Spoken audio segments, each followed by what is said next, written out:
Jalan lintas Sumatera adalah jalur neraka bagi para sopir truk dan pedagang. Dikuasai preman kejam bernama Babon Hitam, seorang penindas bengis yang tak segan melukai siapa saja yang menolak bayar uang jalan. Sopir truk hidup dalam ketakutan, pedagang kecil tak berdaya, dan polisi pun hanya diamtak berani melawan kekuasaannya. Namun, di balik teror itu muncul sosok tak terduga. Seorang sopir truk sederhana bernama Jumadi. Seorang pria yang pernah merasakan sakitnya dihajar, dijarah hingga dendam membekas dalam hatinya. Kepergiannya mendalami ilmu rawa rontek, membawanya menuju penghabisan para preman. Bagaimana dia melahap dan bikin preman-preman tak berakhlak ini bertekuk lutut di hadapannya. Mari simak ceritanya. Jangan lupa siapkan cemilan dan kopi. Bisa juga hisap sebatang rokok sambil menghayal seolah-olah Anda melihat cerita ini di depan mata. Di sebuah desa sederhana di Tanah Kediri, hiduplah seorang pemuda bernama Jumadi. Sejak kecil ia sudah terbiasa dengan kerasnya hidup. Ayahnya telah lama tiada, ibunya hanya seorang wanita tua yang hidup dari hasil bercocok tanam di sawah yang tak seberapa luas. Beban hidup keluarga itu jatuh ke pundak Jumadi yang masih muda. Namun tekadnya baja, ia tak pernah menyerah pada keadaan. Jumadi tumbuh menjadi sosok yang kuat, keras hati, dan berani mengambil risiko.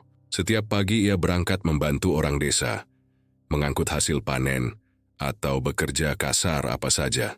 Tetapi ia sadar, pekerjaan itu tak akan cukup untuk membiayai ibunya yang sakit-sakitan. Seringkali ia melihat ibunya menahan rasa sakit di malam hari, karena tidak ada uang untuk membeli obat. Dari situlah lahir tekadnya, ia harus merantau. Ia harus menemukan pekerjaan yang menghasilkan uang lebih besar, meski penuh risiko. Di usianya yang masih muda, Jumadi memutuskan menjadi sopir truk. Pekerjaan itu memang berat, tapi hasilnya lebih baik daripada sekadar buruh tani. Dengan tekad bulat, ia belajar mengemudi truk pengangkut hasil bumi. Beruntung, seorang kenalan lamanya memberi kesempatan padanya untuk membawa muatan lombok dari Jawa menuju Sumatera. Rute itu bukanlah rute biasa. Ia harus menempuh perjalanan panjang melintasi jalan lintas Sumatera, sebuah jalur terkenal yang penuh dengan cerita menegangkan. Malam demi malam, Jumadi melintasi jalan panjang yang sepi. Kabin truk menjadi saksi perjalanan hidupnya. Kadang ia ditemani radio tua yang memutar lagu dangdut. Kadang hanya deru mesin dan suara angin malam. Di setiap tikungan gelap, rasa was-was menghantui. Sebab para sopir lain sering bercerita, jalan lintas itu bukan hanya menantang karena jaraknya, tapi juga berbahaya karena ulah preman jalanan yang merajalela. Namun bagi Jumadi, rasa takut itu harus ia kubur dalam-dalam. Dia hanya memikirkan satu hal, bagaimana caranya bisa membawa pulang uang untuk ibunya. Dengan wajah keras namun hati penuh kasih, ia berbisik lirih setiap kali menyalakan mesin truk. Tunggu aku, Bu. Doakan aku selamat sampai tujuan. Hari-hari berlalu, perjalanan demi perjalanan ia lalui. Dia mulai terbiasa dengan kerasnya hidup di jalan. Truk yang ia kendarai bukan hanya alat kerja, tapi juga rumah keduanya.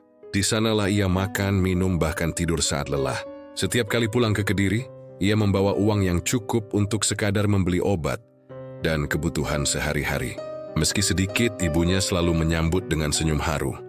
Namun di balik itu semua, Jumadi sadar ada bayangan gelap yang mengintai. Para preman jalanan di Lampung semakin berani. Mereka tidak segan menghentikan truk di tengah malam, merampas uang sopir, bahkan menyiksa jika ada yang melawan. Sopir-sopir senior sering memberi peringatan. Bila bertemu, mereka lebih baik mengalah saja. Tetapi Jumadi adalah pemuda keras kepala.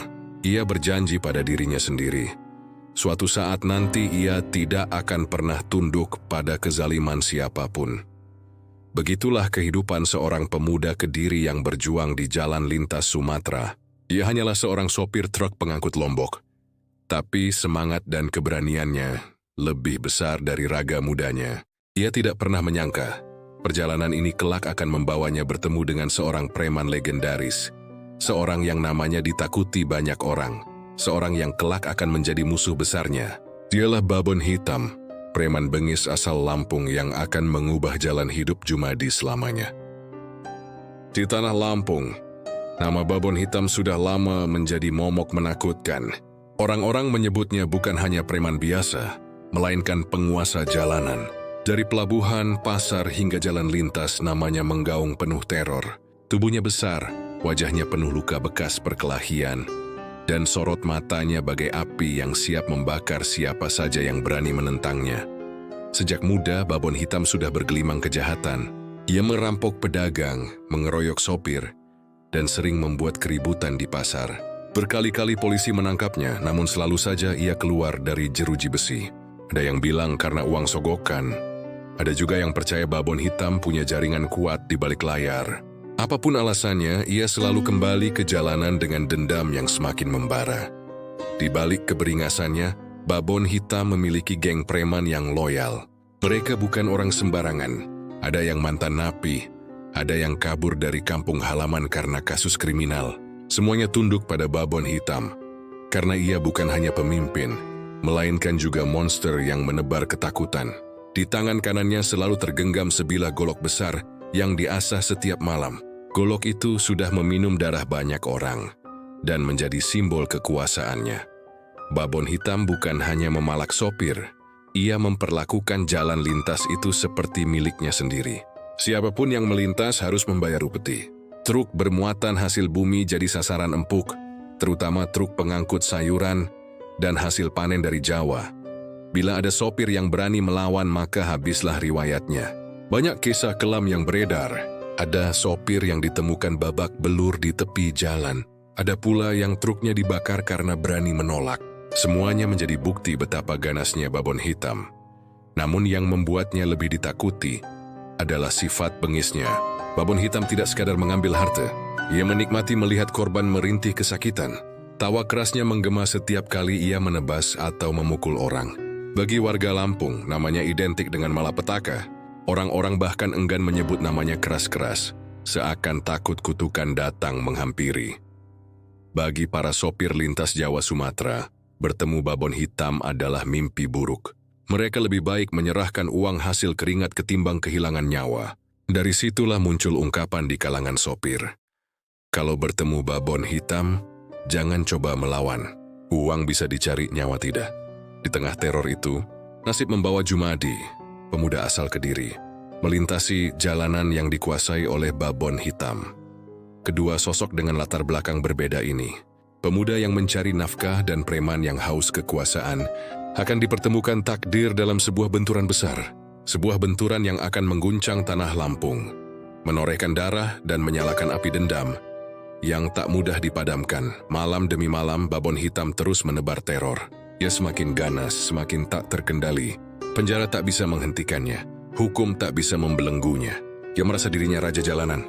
Namun ia tidak pernah menyadari bahwa di kejauhan, takdir sudah menyiapkan seseorang yang akan menjadi lawan sepadan baginya. Seseorang yang kelak akan menghancurkan singgasananya di jalanan. Orang itu adalah Jumadi. Malam itu langit Lampung gelap pekat. Awan hitam menutup bulan, sementara angin membawa aroma tanah basah yang menyesakkan dada. Jalan lintas Sumatera tampak lengang. Hanya beberapa kendaraan berat yang melintas perlahan. Di riuh kejauhan, lampu truk Jumadi berkelip menembus kegelapan. Truk tua bermuatan Lombok itu melaju dengan suara mesin yang berat, membawa harapan seorang pemuda Kediri yang ingin segera sampai tujuan. Di dalam kabin, Jumadi menggenggam erat setir. Peluh dingin membasahi dahinya. Meski udara malam cukup sejuk, ia tahu betul jalur ini berbahaya. Dari obrolan sesama sopir di pelabuhan, cerita tentang Babon Hitam selalu terdengar. Namun kali ini ia berdoa dalam hati agar perjalanan lancar, agar muatan sampai dan ia bisa segera mengirim uang ke kampung untuk membeli obat bagi ibunya yang sakit. Sayangnya, takdir sudah menunggu di tikungan jalan. Ketika truknya mulai menuruni jalur sepi, beberapa sosok muncul dari balik pepohonan. Obor menyala, menebar cahaya muram ke tengah jalan. Jumadi menginjak rem, dan suara gesekan ban terdengar keras. Di depannya berdiri sekelompok pria dengan wajah garang. Mereka membawa parang, golok, dan batang besi. Salah satu dari mereka melangkah maju. Tubuhnya besar, wajahnya penuh luka. Mata merah menyala bagai bara. Dialah Babon Hitam. Dengan suara berat dan tawa mengejek, ia berkata lantang, "Berhenti anak muda. Kalau mau selamat, serahkan uang dan barangmu. Jalan ini milik kami. Jumadi merasakan darahnya berdesir. Dia kira Harispa yang berdiri di depannya. Legenda kelam yang sering dibicarakan sopir lain kini ada di hadapannya. Jabirusei tenang namun hatinya bergolak. Pong yang ia bawa bukanlah miliknya seorang, melainkan harapan bagi ibunya yang menunggu di kampung. Dengan suara bergetar namun penuh keberanian, Jumadi menjawab, "Aku hanya sopir. Pak, ini uang hasil keringat untuk ibu yang sakit di rumah. Jangan ambil. Biarlah aku lewat." Babon hitam tertawa terbahak-bahak. Suaranya menggelegar di tengah hutan gelap. "Ibumu sakit atau mati bukan urusanku. Jalan ini punyaku. Kau kira aku peduli?" Dia memberi isyarat dengan tangannya. Seketika anak buahnya maju, mengelilingi truk Jumadi. Malam itu berubah menjadi mimpi buruk. Para preman menyeret Jumadi keluar dari kabin, memukulnya dengan batang besi, menendangnya hingga terkapar. Darah segar mengalir dari pelipisnya, namun ia tetap mencoba melawan. 1 pukulan, 2 pukulan ia balas, tapi jumlah musuh terlalu banyak. Babon hitam sendiri maju, menghantam wajahnya dengan keras hingga Jumadi jatuh tak berdaya. Tidak cukup sampai di situ. Mereka merusak truknya, membuang muatan Lombok ke tanah, bahkan menyalakan api kecil di ban belakang sebagai tanda arogansi. Tawa mereka menggema, meninggalkan luka batin mendalam di dada Jumadi. Malam itu, semua yang ia perjuangkan sirna. Muatan hilang, tubuh penuh luka, dan uang untuk ibunya raib. Di kampung, kabar buruk pun datang. Ibunya yang menunggu obat tak lagi mampu bertahan. Keesokan harinya ia menghembuskan napas terakhir. Jumadi, yang masih terbaring dengan tubuh penuh memar, menerima kabar itu dengan hati remuk. Matanya merah, tangannya mengepal, dan dalam dadanya berkobar api dendam yang tak lagi bisa dipadamkan. Di malam kelam itu, seorang pemuda sederhana berubah menjadi manusia yang diselimuti tekad balas dendam. Dendam kepada satu nama, Babon Hitam. Hari-hari setelah kematian ibunya menjadi lembaran paling kelam dalam hidup Jumadi. Tubuhnya masih penuh memar akibat dipukuli anak buah Babon Hitam. Tapi, rasa sakit itu tak ada apa-apanya dibandingkan luka di hatinya. Malam demi malam ia terjaga, menatap langit-langit kamar kontrakan sederhana. Matanya basah, jantungnya berdegup penuh amarah. Satu nama terus ia sebut dalam hati, Babon Hitam Mino. Namun, bagaimana seorang sopir truk biasa bisa menghadapi preman bengis yang dikelilingi banyak anak buah, bersenjata, dan dikenal kebal senjata tajam? Pertanyaan itu menghantui pikirannya. Hingga akhirnya ia teringat obrolan lama dengan seorang kawan sopir asal Banten. Kawan itu pernah menyebut nama seorang guru tua, seorang pendekar sakti bernama Ki Jabang Sura. Ki Jabang Sura, begitu katanya, adalah penjaga ilmu-ilmu kuno yang hanya diwariskan pada orang yang benar-benar siap menanggung akibatnya. Salah satunya adalah ajian Rawa Rontek, ilmu kesaktian yang membuat pemiliknya mampu bangkit kembali meski tubuhnya dilukai berkali-kali. Dengan tekad bulat, Jumadi memutuskan pergi ke Banten. Joy menjual sisa barang berharga, menempuh perjalanan panjang dengan tubuh masih rapuh. Setiap kilometer jalan yang ia lalui, dendamnya semakin membara. Kita tahu untuk pahlawan Babon Hitam, ia tak cukup hanya dengan tenaga manusia biasa. Ia butuh sesuatu yang lebih. Sesampainya di sebuah desa terpencil di Banten, ia mendengar kabar bahwa Ki Jabang Sura tinggal di pinggir hutan, di sebuah padepokan tua yang jarang dikunjungi orang. Malam itu dengan langkah gontai namun penuh semangat, Jumadi berjalan menembus hutan. Suara jangkrik bersaut-sautan, udara dingin menusuk tulang, dan bulan separuh menggantung pucat di langit. Di bawah pohon besar, ia menemukan seorang kakek tua duduk bersila. Rambutnya putih panjang, matanya tajam bagaikan menembus relung jiwa. Tanpa perlu bertanya, Jumadi tahu itulah Ki Jabang Sura. Ia segera berlutut, menunduk penuh hormat, lalu dengan suara parau berkata, "Guru, ajari aku ilmu. Ajari aku ajian Rawa Rontek. Kurela menanggung akibatnya. Aku hanya ingin menuntaskan dendamku." Ki Jabang Sura menatapnya lama. Senyumnya tipis namun sorot matanya penuh wibawa. "Anak muda," katanya lirih, "ajian Rawa Rontek bukan ilmu main-main. Sekali kau masuk, jalan kembali sudah tertutup. Kau akan merasakan sakit berulang-ulang. Tubuhmu mungkin hancur, tapi jiwamu harus kuat. Apakah kau siap?" Tanpa ragu, Jumadi menjawab, "Aku siap, Guru." Lebih baik tubuhku hancur berkali-kali daripada dendam ini tak terbalaskan. Maka dimulailah hari-hari berat bagi Jumadi. Latihan yang tak pernah ia bayangkan sebelumnya. Ia harus berendam di sungai tengah malam, bertapa di bawah air terjun tanpa makan berhari-hari, menahan pukulan batang kayu hingga tubuhnya lebam. Setiap luka, setiap darah yang keluar, menjadi bagian dari ritual menanamkan kekuatan rawa rontek ke dalam tubuhnya. Malam terakhir latihan adalah yang paling mengerikan. Ki Jabang Sura menancapkan keris pusaka ke dada Jumadi. Tubuhnya jatuh tersungkur, darah mengalir deras. Namun beberapa detik kemudian, matanya terbuka kembali. Diungkit, napasnya berat, tetapi wajahnya menyala penuh semangat. Ki Jabang Sura tersenyum tipis. Mulai malam ini, kau bukan lagi Jumadi yang dulu. Kau adalah Jumadi dengan rawa rontek. Tapi ingat, gunakan ilmumu untuk menegakkan kebenaran, bukan untuk keserakahan. Namun di dalam hati Jumadi pesan itu perlahan memudar. Yang tersisa hanyalah api dendam. Api yang semakin membesar, menuntunnya kembali ke Lampung untuk mencari babon hitam. Beberapa minggu setelah menuntaskan laku tirakat bersama Ki Jabang Sura, Jumadi kembali ke Lampung. Tubuhnya tampak kurus namun sorot matanya tajam dan penuh bara dendam. Ajian rawa rontek kini sudah bersemayam dalam dirinya, memberi kekuatan, sekaligus keberanian yang tak tergoyahkan. Jalan lintas yang dulu menjadi saksi penderitaannya kini, ia lewati lagi. Setiap sudut jalan, setiap pohon, seolah membisikkan kembali ingatan tentang malam penuh darah itu. Malam ketika ia dihajar, dirampok dan kehilangan ibunya, sambil menggenggam setir truknya yang sudah diperbaiki. Jumadi berbisik lirih, "Babon hitam, waktumu sudah dekat." Kabar kedatangan Jumadi rupanya cepat menyebar di kalangan sopir. Mereka berbisik-bisik di warung kopi, sebagian merasa iba, sebagian lagi takut. "Anak itu gila," ujar salah satu sopir. "Babon hitam bukan musuh sembarangan. Dia kebal, bengis dan tak segan membunuh." Tapi Jumadi tidak peduli. Ia sudah menempuh jalan yang tak bisa ia putar kembali. Suatu malam, ketika ia tengah berhenti di pinggir jalan untuk beristirahat, suara deru motor terdengar mendekat.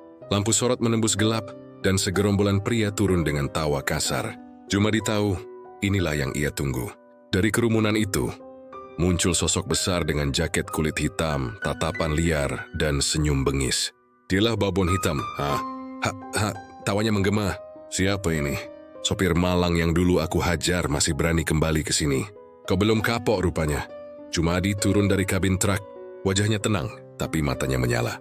"Aku kembali bukan untuk menyerah, Babon. Aku kembali untuk menuntut balas."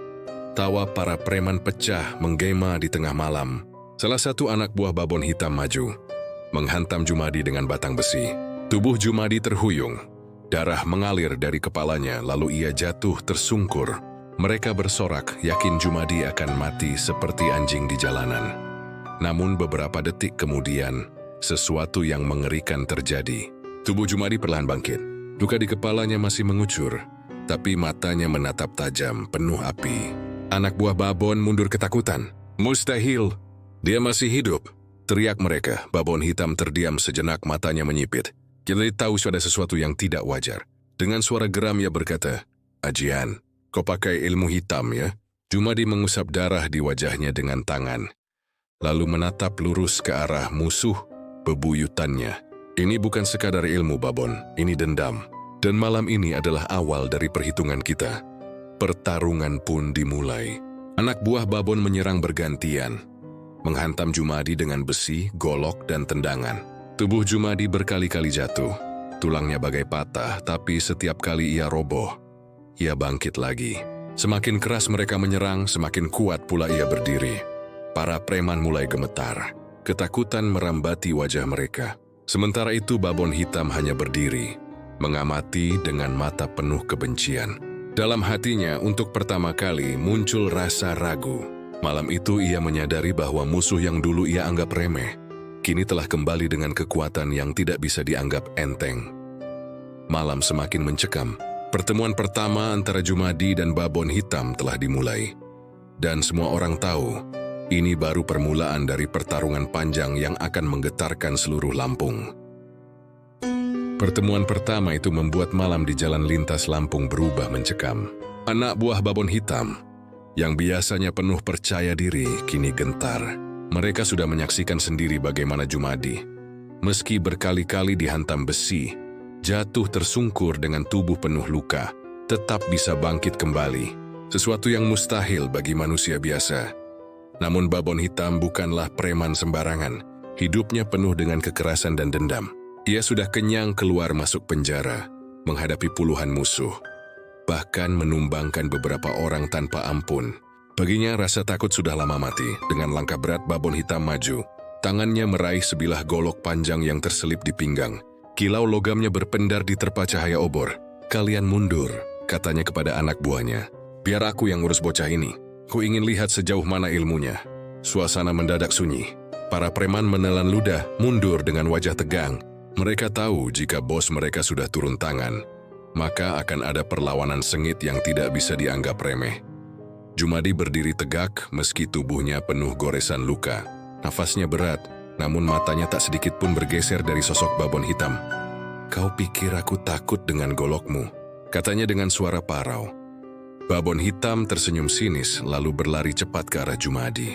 Satu tebasan keras melayang, membelah udara mengenai bahu Jumadi. Tubuhnya terlempar jatuh menghantam tanah keras. Anak buah Babon bersorak, yakin kali ini ia akan benar-benar tumbang. Namun hanya beberapa detik kemudian, terdengar suara lirih. Perlahan-lahan Jumadi bangkit kembali. Bahunya yang terhantam tampak melemahkan tubuhnya, tapi matanya masih menyala. Dengan langkah tertatih, ia berdiri menghadapi Babon Hitam lagi. Babon Hitam terkejut, namun tawa bengisnya segera pecah. "Ha, ha, ha. Menarik, jadi benar kau pakai ajian rawa rontek ya. Bagus, itu artinya aku bisa menjatuhkanmu berkali-kali. Dan melihatmu bangkit berkali-kali juga. Kau akan merasakan penderitaan sebelum benar-benar kalah." Tebasan demi tebasan kembali menghujam. Golok Babon Hitam menari ganas menggores lengan, dada, hingga punggung Jumadi. Setiap kali tubuhnya roboh, ia bangkit lagi. Setiap kali rasa sakit itu menghantam, ia tetap berdiri. Seolah tubuhnya dipaksa menanggung derita yang tak berkesudahan. Anak buah Babon yang menyaksikan itu mulai gemetar ketakutan. "Bos, dia bukan manusia biasa. Kita lawan orang sakti," bisik salah satu dari mereka. Babon Hitam menoleh dengan mata merah menyala. "Diam, mundur saja kalian kalau takut. Malam ini aku yang akan membuktikan siapa penguasa jalan lintas." Dengan teriakan menggelegar, Babon Hitam melompat, menghantam Jumadi dengan pukulan keras diiringi tebasan golok. Suara dentuman keras terdengar ketika tubuh Jumadi kembali terhempas menghantam batu di pinggir jalan. Tubuhnya tampak nyaris tak sanggup berdiri lagi. Namun sekali lagi sesuatu yang tak masuk akal terjadi. Perlahan, dengan nafas terengah Jumadi bangkit. Wajahnya pucat, tubuhnya gemetar, namun tatapannya semakin tajam. Malam itu keganasan Babon Hitam belum mampu meruntuhkan tekad seorang pemuda Kediri yang dibakar dendam. Dan justru semakin keras ia dihantam, semakin kuat pula dendam itu menyala. Kabar tentang pertarungan mengerikan antara Jumadi dan Babon Hitam menyebar cepat di kalangan sopir truk dan warga sekitar Lampung. Dari warung kopi di pinggir jalan, hingga pos ronda di kampung-kampung, semua orang membicarakan hal yang sama. Bagaimana seorang sopir asal Kediri yang dulu dipukuli hingga hampir mati, kini kembali dengan tubuh yang tak bisa dilenyapkan. Bagaimana ia berdiri tegak meski disayat golok, seakan-akan kematian tak lagi punya kuasa atas dirinya. Bagi banyak orang, Jumadi dianggap membawa harapan. Sopir-sopir yang selama ini dicekam rasa takut oleh kebrutalan Babon Hitam, mulai berani bermimpi tentang jalan lintas yang aman. Namun di sisi lain, berita itu juga membakar amarah Babon Hitam. Baginya, keberadaan Jumadi adalah penghinaan besar. Di markasnya yang tersembunyi di dalam hutan, Babon Hitam mengumpulkan anak buahnya. Suasana malam itu penuh ketegangan. Obor yang menyala hanya membuat wajah-wajah mereka tampak lebih seram. Babon Hitam berdiri di tengah, wajahnya keras, matanya menyala bagai bara. Dengar baik-baik, suaranya menggelegar. "Anak itu sudah mempermalukan kita. Dia membuat nama besar Babon Hitam seolah bisa digoyahkan. Itu tak bisa dibiarkan. Malam-malam ke depan kita akan memburu dia. Tidak peduli di mana dia bersembunyi, aku ingin kepalanya di kakiku." Anak buahnya berteriak serempak. mencoba menutupi rasa takut yang mulai merambati dada mereka. Tapi dalam hati mereka tahu berhadapan dengan Jumadi bukan hal biasa. Banyak di antara mereka yang sudah melihat dengan mata kepala sendiri bagaimana Jumadi bangkit berkali-kali, meski dihantam hingga remuk. Sementara itu, Jumadi tidak tinggal diam. Dia berkeliling, mendatangi para sopir yang pernah diperas, memupuk keberanian mereka dengan cerita nyata tentang kebangkitan.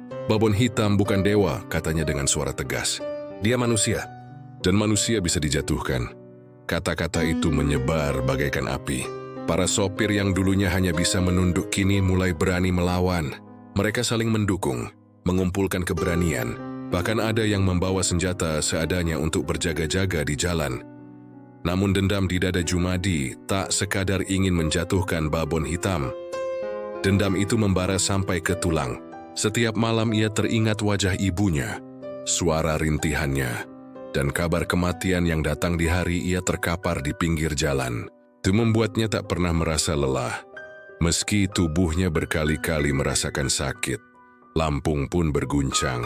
Pertarungan dua kekuatan ini tidak lagi sekadar soal preman dan sopir. Ini sudah menjadi perang antara teror dan keberanian, antara kegelapan dan tekad dendam. Di malam-malam penuh ketegangan itu, setiap orang tahu badai besar sedang mendekat. Dan ketika badai itu pecah, Lampung akan menjadi saksi sejarah. Malam itu, langit Lampung tampak muram. Awan gelap menutup bulan, seolah alam pun tahu akan ada pertempuran besar yang terjadi. Di sebuah tanah lapang di pinggir hutan, obor-obor menyala, menebarkan cahaya oranye temaram. Puluhan anak buah Babon Hitam sudah berkumpul, membentuk lingkaran. Suara mereka riuh, namun udara dipenuhi ketegangan. Di tengah lingkaran itu, dua sosok berdiri berhadapan. Jumadi, tubuhnya penuh bekas luka, tetapi matanya menyala dengan semangat dendam yang tak terbendung. Di hadapannya berdiri Babon Hitam, tubuh kekar, wajah garang, dan sebilah golok panjang siap diayunkan. Ini malam terakhirmu, Jumadi. Suara Babon Hitam terdengar dingin. Aku sudah muak melihat kau bangkit lagi dan lagi. Malam ini aku pastikan kau tak akan bisa berdiri lagi. Jumadi mendongak, meski wajahnya masih dipenuhi goresan luka. Suaranya serak tapi mantap. Aku tidak peduli berapa kali kau menjatuhkanku, Babon. Selama nafas ini masih ada, aku akan terus berdiri. Karena dendamku padamu lebih kuat dari rasa sakit apapun. Teriakan keras menggema, dan pertarungan pun dimulai. Babon Hitam menyerang lebih dulu, goloknya berkilat menebas udara. Tebasannya menghantam tubuh Jumadi, membuatnya terlempar ke tanah. Tanah menjadi lembab oleh jejak pertarungan itu. Namun hanya dalam hitungan detik, Jumadi bangkit kembali. Nafasnya berat, langkahnya goyah, tetapi matanya tetap menyala. Pertarungan berlangsung sengit. Golok Babon Hitam terus menghantam, mengenai lengan, perut hingga punggung Jumadi. Setiap kali ia jatuh, ajian rawa rontek membuatnya kembali berdiri. Tubuhnya memang tampak lemah, namun semangatnya tak pernah padam. Anak buah Babon Hitam mulai bergidik. Mereka berbisik ketakutan. Itu bukan manusia, dia tidak bisa dikalahkan. Tapi Babon Hitam semakin marah. Diam kalian. Malam ini aku akan hancurkan rawa rontek dengan tanganku sendiri. Dengan teriakan garang, Babon Hitam melompat, menebaskan goloknya kuat-kuat. Tubuh Jumadi kembali roboh, matanya sempat terpejam. Anak buah Babon bersorak, yakin kali ini benar-benar berakhir. Namun tiba-tiba, terdengar suara lirih. Nafas berat tapi penuh tekad. Perlahan Jumadi bangkit lagi. Matanya menyalakan api yang tak bisa padam. Tubuhnya tegak meski penuh luka. Dia menatap langsung ke arah Babon Hitam. Babon. Suaranya parau namun bergema di tengah keheningan. Selama dendam ini belum terbalaskan, aku tidak akan berhenti. Kali ini Jumadi yang menyerang. Dengan tenaga terakhirnya, ia melancarkan pukulan keras ke dada Babon Hitam. Tubuh besar itu terhuyung mundur. Babon terkejut, tak menyangka seorang sopir bisa memukul sekuat itu. Serangan demi serangan dilancarkan Jumadi, meski tubuhnya hampir roboh. Akhirnya, dengan teriakan menggelegar, Jumadi menghantamkan kepalan terakhir tepat ke wajah Babon Hitam. Tubuh sang preman terlempar keras ke tanah. Obor-obor di sekeliling bergoyang liar. Anak buah Babon panik dan berlarian, meninggalkan bos mereka yang terkapar. Malam itu Lampung berguncang. Pertarungan pamungkas berakhir. Babon Hitam tergeletak tak berdaya. sementara Jumadi berdiri dengan tubuh penuh luka. Nafasnya tersengal, namun matanya menatap langit. Dendam yang selama ini membara kini telah menemukan jawabannya. Malam di Tanah Lampung akhirnya berakhir dengan hening. Obor-obor yang tadi menyala terang kini padam satu persatu, menyisakan bau darah dan tanah basah. Di tengah lapang, tubuh babon hitam tergeletak tak lagi bergerak. Sosok yang dulu ditakuti, yang namanya membuat sopir-sopir menunduk ketakutan, kini hanya menjadi bayangan masa lalu. Jumadi berdiri dengan tubuh penuh luka. Nafasnya berat, darah mengalir dari setiap sayatan, tapi matanya tetap menatap tajam. Ajian Rawa Rontek masih membuatnya bertahan, meski rasa sakitnya tak terlukiskan. Ia tahu, malam itu bukan sekadar pertarungan antara dirinya dan babon hitam. Itu adalah perhitungan panjang antara seorang anak yang kehilangan ibunya dan seorang preman yang hidup dari menindas orang lain. Para sopir yang mendengar kabar itu mulai berdatangan ke Tanah Lapang. Wajah-wajah mereka penuh takjub sekaligus gentar.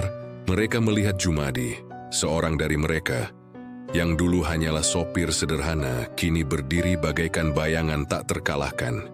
Ada yang menangis, ada yang berteriak lega, ada pula yang hanya terdiam, tak percaya teror babon hitam benar-benar berakhir. Namun di balik sorak kemenangan itu, Jumadi sendiri justru terdiam lama. Kemenangan itu tidak membuat hatinya bahagia. Dendamnya memang terbalaskan, namun ibunya tidak akan pernah kembali. Wajah almarhumah tetap hadir di benaknya, menatap lembut seperti malam terakhir yang ia ingat. Itulah luka yang tak bisa disembuhkan oleh ajian manapun. Ia memandang ke arah tubuh babon hitam yang tergeletak. Suara lirih keluar dari bibirnya, hampir seperti bisikan.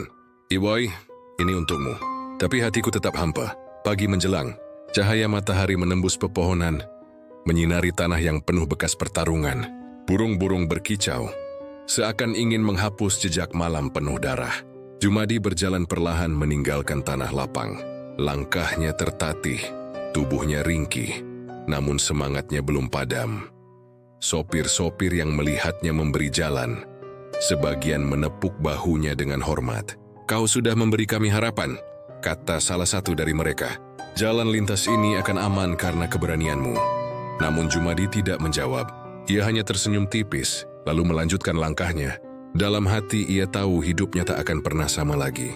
Ajian Rawa Rontek memberinya kekuatan untuk terus bangkit, tapi juga kutukan rasa sakit yang harus ia tanggung selamanya. Di Tanah Lampung, nama Jumadi kemudian menjadi legenda. Cerita tentang sopir truk asal Kediri yang bangkit berkali-kali meski dihantam golok, yang berani menantang preman bengis bernama Babon Hitam, terus diceritakan dari mulut ke mulut. Sebagian menyebutnya pahlawan, sebagian menganggapnya makhluk gaib, tapi semua sepakat, dendam telah membakar Lampung, dan api itu tak akan pernah padam dari ingatan mereka. Dan di balik semua cerita, Jumadi berjalan sendirian, dengan tubuh penuh bekas luka, dengan hati yang masih menyimpan hampa. Ia meninggalkan jejaknya di jalan lintas Sumatera. Jalan yang dulu memberinya luka, kini menjadi saksi bisu bahwa dendam bisa mengubah seorang pemuda biasa menjadi legenda yang tak terlupakan.